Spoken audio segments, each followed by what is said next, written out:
This is a lathe that Jem took in. It was just a conventional lathe. We've added a PLC to it, control, foot valve for controlling the cylinder.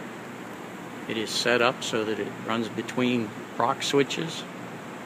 When you come and you hit the cycle start button, everything is automatic. You've got the RPM set up. Everything is set up. Machine starts and polishes. It will go back and forth as many times as you have set in the control. You